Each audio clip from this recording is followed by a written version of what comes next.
presentato stamani il libro dal titolo Luca Attanasio, storia di un ambasciatore di pace.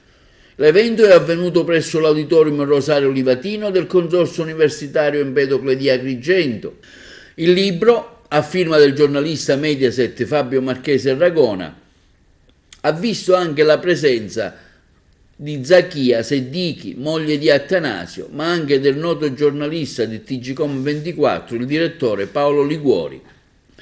Presente anche in streaming l'ambasciatore italiano a Berna, Giuseppe Deodato, che fu di Attanasio il mentore. Numerose le scuole agrigentine presenti. L'evento, organizzato dall'Associazione Nazionale Donne Elettrici, presieduto da Caura De Paoli. Effettivamente oggi è un giorno molto importante, direi non solo per l'Ande ma anche per tutta la nostra comunità, perché abbiamo il piacere e l'onore di avere con noi Zakia Seddichi, la moglie vedova dell'ambasciatore Attanasio, e quindi diciamo che è un giorno assolutamente importante, con Fabio Marchese Ragona che ci porterà un messaggio forte di pace, perché Luca era ambasciatore di pace, e quindi avremo la presentazione del libro e si parlerà di Luca Attanasio. E oggi aggiungiamo un'altra perla in fatto di eventi culturali che si realizzano all'interno del consorzio universitario, e mi fa particolare piacere perché ci sono due elementi particolarmente rilevanti legati alla presentazione di questo libro. Il libro parla di uno scenario di guerra, o comunque di un uomo di pace che ha lavorato in uno scenario di guerra, perché non dobbiamo dimenticare che anche in Congo si sta combattendo una pesante guerra civile.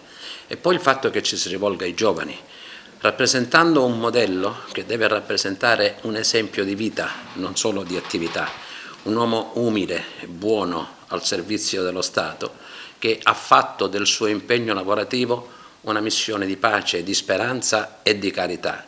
Quindi tutti gli elementi per presentarlo ai giovani che dovranno rappresentare la generazione futura come un elemento di riferimento. Per noi è un grande piacere e un grande onore poter ospitare questo evento, anche perché ci permette di continuare in questo cammino di formazione culturale e, se consentito, anche di riferimento di vita da proporre ai giovani di questo territorio. Sì, è un'occasione molto bella, soprattutto perché presentiamo il libro con i ragazzi delle scuole, e questo libro nasce proprio per dare ai ragazzi una strada da seguire, un modello da seguire, perché Luca Attanasio era un ragazzo cresciuto in periferia, in una periferia d'Italia, cresciuto in oratorio, un ragazzo come tutti gli altri, che però aveva un sogno importante, ha realizzato questo sogno, e questa è la dimostrazione che i giovani che vogliono possono realizzare i propri sogni. Questa storia è di un ragazzo qualsiasi, un ragazzo che si è messo a studiare sodo, ha avuto anche problemi a scuola, perché ad esempio il concorso per la diplomazia sulla lingua francese aveva qualche problema,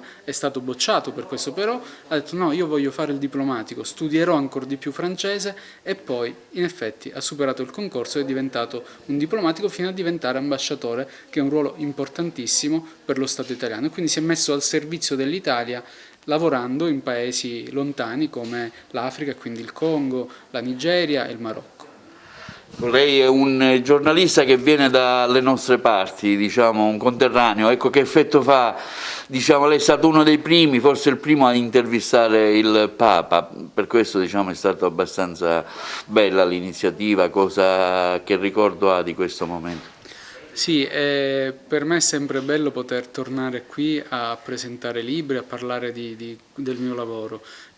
Ovviamente l'intervista al Papa è stata, come dicevate, anche un'esclusiva mondiale, perché siamo stati i primi a intervistarlo per una televisione generalista italiana, e quindi è un'emozione che si porterà per sempre nel cuore e che mi aiuterà sempre a lavorare meglio e andare avanti lungo la mia strada. Un consiglio per i giovani, per magari chi si vuole approcciare anche al giornalismo? Sicuramente studiare, informarsi e sin dall'inizio scrivere sempre per i siti, per dei giornalini anche dell'oratorio, della scuola, scrivere, esercitarsi, leggere tanto e soprattutto studiare. Allora, già il libro è fatto proprio per questo motivo, parlare della figura di Luca come un esempio che può essere di un giovane normale per giovane, quindi un percorso normale, basta credere ai suoi sogni, basta credere a quello che vogliono fare e amare quello che vogliono fare. Ecco, il messaggio di Luca resta sempre attuale. Sì, il messaggio di Luca E anche l'azione ovviamente. sì, rimarrà perché secondo me continua ancora a unire le persone e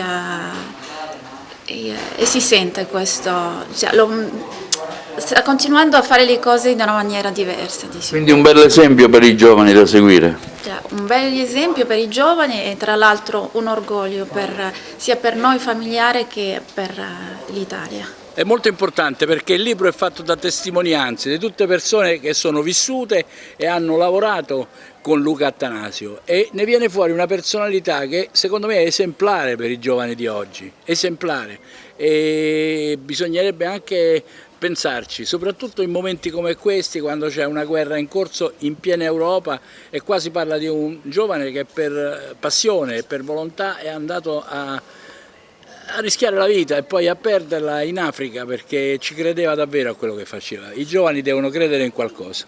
Qual è la sua considerazione sull'attuale guerra? Ma la mia considerazione è pessima perché l'attuale guerra sta diventando per noi una routine, quasi ci siamo abituati, dovrebbe smettere subito. Non è importante chi ha ragione e chi ha torto, quello si potrà attribuire a tavolino e la storia poi lo dirà, come l'ha sempre fatto, ma smetterla di sacrificare vite umane per fare la guerra, non si può continuare con questo discorso. Parliamo solo di armi, parliamo solo di petrolio, parliamo solo di queste cose, di gas, dei nostri termosifoni, ma qui c'è gente che muore anche in questo momento. C'è un'attenzione massiccia da parte dei media al fenomeno guerra? C'è No, anche chi la critica? no, il contrario, i media la descrivono come se fosse un avvenimento, come se noi fossimo gli spettatori e non è così. Ieri i media facevano i servizi sulla guerra e poi dopo i servizi sugli incidenti che c'erano stati per il rientro della Pasqua. È assurdo perché quello non è il rientro della Pasqua, quello è un'ecatombe, quello è un macello, bisogna fermarlo. C'è una sola persona al mondo che l'ha detto, il Papa, tutti gli altri sembra che la vogliono fare, che la vogliono questa guerra, non fare, far fare agli altri. Si parla poco di pace, nessuno che parla di pace. La pace insomma. si deve realizzare, fare, non si deve parlare di pace. E invece qui dice, vabbè, la guerra finirà quando saranno finiti gli ucraini, saranno morti tutti, allora finirà. Ma questa è una cosa da pazzi. Va bene, Come da pazzi fornire armi? Ma secondo me io sono sempre stato contrario, ma se due persone si stanno accoltellando continuiamo a dargli i coltelli. Ma allora mi dicono, sì, ma c'è sempre un aggredito e un aggressore, ma questo c'è dappertutto, c'è pure a scuola, ma a un certo punto tu devi fermarli, mica puoi dire adesso datevele e poi vinca il migliore o quello più forte o quello più armato.